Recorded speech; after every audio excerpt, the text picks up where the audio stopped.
Tandoori chicken বানানোর জন্য মাংসটাকে ভালোভাবে জল ঝরিয়ে নিয়ে এরপর টিস্যু পেপার দিয়ে চেপে চেপে মুছে নিতে হবে।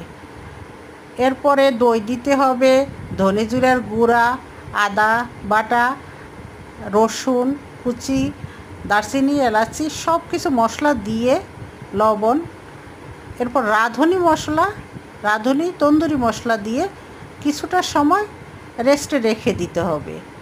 এয়ার ফ্রায়ারে তেল ব্রাশ করে নিয়ে চিকেনগুলো সমস্ত সুন্দরভাবে সাজিয়ে দিতে হবে। এরপর হয়ে গেলে এক পিঠ হয়ে গেলে অপর পিঠে আবার পুনরায় উল্টিয়ে নিয়ে তারপর আবার একবার বাটার ব্রাশ করে দিতে হবে। বাটার বা তেল যাই ইউজ করেন আপনার প্রয়োজন অনুযায়ী, মানে আপনার যেটা ভালো লাগে সেটাই ব্যবহার করতে পারেন। এবং চিকেনগুলো আপনি কতটা করবেন সেটা আপনার উপর নির্ভর করে। যদি আপনি একটু স্মোকি ভাব আনতে চান তাহলে একটু চিকেনগুলো একটু বেশি ভাজলে ভালো হবে। এটা আপনার খাবারের উপর নির্ভর করে, আপনি যতটা খেতে পছন্দ করেন।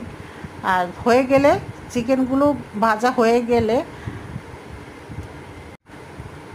হোমমেড কাসুন্দি এবং টমেটো সস দিয়ে পরিবেশন করতে